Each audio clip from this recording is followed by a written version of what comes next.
I'm glad you've called in though, because you can give me your thoughts now on crypto, because I know you're big into crypto. I know you're big into XRP, and you know what? And you may have heard my recent videos that I'm all out. I sold it all at 70. I feel that crypto is looking at human beings and the way things change and the way people change. Yeah, I feel that Bitcoin, crypto, even though back in my mind I think it's here forever, blah blah blah. Not everything's here forever. Things come and go, things change, you know? And I just feel that the story of Bitcoin and crypto has just become old. And when you tell people that you've got to just sit around and wait for 12 months for the next reason for it to go up, when everybody looks at a business and goes, well, Coca-Cola still sells Coke every day. Apple is still selling iPhones. You know, there's services. So real businesses are making money every day. The share price might be going down, but the business that I own is doing well. How does it make sense to own something when you're told that it won't change in price until the next bull run? In other words, until everyone sits around on YouTube and goes, time to buy the stock. Well, just say it now then. That just makes it sound so not a business and not an asset at all. And for that reason, when I identified that, I sold it all at 70,000. I thought, I'm not going to sit around for 12 months waiting for my crypto to move because Michael Saylor goes on a presentation somewhere or somebody says something about something and then it starts going up. That just sounds ridiculous to me. So what is your thought on that? Okay, so it's a very good question.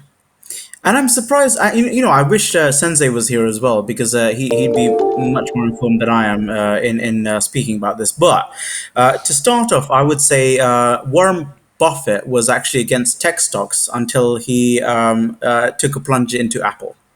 And it was one of his most lucrative investments. Now, with crypto, I think the biggest appeal is the Federal Reserve printing more money is going to increase inflation. So crypto stands as an option. I'm just going to put it at that. I like how you use the word option rather than the usual hedge against inflation. Option. Yeah. Because I don't know enough to make such bold claims.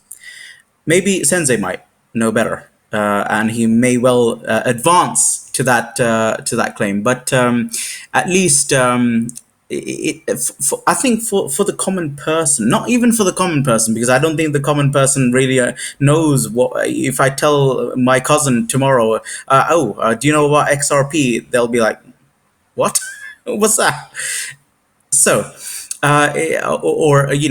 Bitcoin, everyone's heard about because it's the first thing. It's the pioneer at the end of the day. Now, it's about if now fiat currency is losing trust, is there something that can replace the financial system that perhaps is finite in its resources, that we can't print any more of it, can potentially be introduced within the economic, the macroeconomic system. And that's what crypto, in essence, is proposing to be. Now, there's a lot of, obviously, intricate detail that... Well, can I yes. comment on that statement then? Yeah. People have been saying for hundreds of thousands of years that the system doesn't work, going right back to the Romans and everybody else that used to barter and I'll give you one cow for my cow, right? Always has said the system, capitalism, doesn't work, and yet it's the way we all live. We've tried to replace the system many, many times in history, if you look through history. There was even talk about a universal credit where everyone got paid the same amount of money, even got trialed in certain countries. I think it got trialed in Norway, and it didn't work out very well. We decided not to go down that route. People have been trying to replace money forever. People have been trying to replace capitalism forever, hundreds of thousands of years. And if you took all the money away from everybody today and shared it all out equally, within a few years, all the rich, smart people would have all the money back off the poor people, because they would all go out, well, they wouldn't be poor at the time, they'd all be the same, but they'd all go and think, right, I want that, I want that, I want that. They'd buy stuff, and the smart people would build businesses again, and they'd get all the money back, and we'd end up back where we were, because it's just the way it is. So I don't think when you talk about, people are tired of currency, they're tired of normal money and all the rest of it, I don't think is an argument that's going to wash, because it's been around like that for hundreds of thousands of years and it's never gone away. The big argument that has been put to me when I discuss it with people about crypto is the use case. I can send money anywhere in the world, blah, blah, blah, blah, blah, instantly for free, yada, yada, yada. Except we all know when you actually try and do that, it doesn't actually work quite like that. So you try and send some Bitcoin from one person to another. First of all, you're waiting a few hours. It's not instant. It doesn't cost. It's not free. There's a charge. Very often, if you end up with lots of different wallets opened at different points, try and sell all of your crypto on a wallet. You always end up with a little bit left over. You can't sell all of it. There's always like one little bit. I've tried several times to sell all my Bitcoin on my Robinhood account and my Ethereum, and I've got a little bit of each. I just can't get rid of it. I've got this little bit always there. Even if I add some more and then try and sell it all, there's a little bit left. I had a situation where I lost about $300 worth of Polygon. I had for a while, that went into staking, disappeared, couldn't get it back. There's no one I can ask. So when you talk about a use case scenario, it doesn't do very well on that standpoint. And people will say, yeah, but you can send money and all this. I can send money to anybody, anywhere in the world, anytime for free. And I'm backed by Visa and MasterCard. I'm backed by the Bank of America and Lloyd's in England. And I do it all the time. I send money, whatever, and I don't get charged a fee and everything's great because I've got a good credit score and so on and so forth. And people will go, yeah, that's all right for you because you've got a bank account. Well, there are people in certain countries that don't have a bank account and they don't have a credit score and all of this stuff. And that's true. But then you shouldn't patch something on. You should fix the problem rather than just covering up the problem. If you've got a corrupt government and you don't have bank accounts and proper systems, I'm not saying you can fix it because obviously you, as an individual, you probably can't overrun the government and change the system. But what I'm saying is it's not necessarily the right answer. And at least for most people, well, actually not most people, because most people are actually from the third world, actually. But, the average man or woman in Europe, in UK, in America, can send money all day long, every day, for free anyway, without any of this problem. So what's the use case? There ain't no use case. And lastly, what always bothers me from someone who's online every day, all day, every day, and 10,000 emails minimum a day, all the scam I get that's related to buying and selling something is always, without exception, a crypto of some description. No one is ever scamming me to buy the S&P 500, ever. And that just makes you feel like, hang on a minute. And then you add that to the fact that we're supposed to wait for 6 months until somebody magically makes an announcement that now it's a bull market again. I've never heard anything so ridiculous in my life. Yeah, no, that last point you made is very poignant. Yes, no one's going to say, oh my goodness, this S&P thing, it's a miracle. Like you're going to be making 10 to 15% annually. Oh my goodness, you need to do this stuff. No one's going to do that. But ask yourself why. Ask yourself why no one says that. Yeah. Ask yourself why no one says that, and then that'll give you the answer of why they say it can do it on crypto. What do you think? What am I getting at? Yeah. No. What do you? Yeah. What's my point? What am I getting at? Do you know what I'm saying? No? Yes. What you're saying is that one is a proven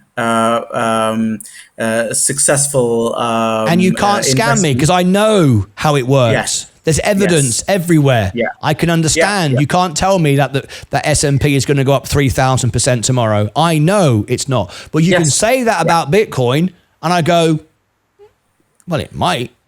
You can convince me, right? I've got one of my friends who's been on the show. You remember a man Muffler? He was on my show. He's big into XRP from Dubai. Yes, he was a guest on my show. He's talking about XRP now going to $10,000 a coin. Yeah, and then he's Where do we get this from? 18 months old. I've noticed as well. Sorry? Which he's using articles which are like 18 months old, and then trying to regurgitate that to.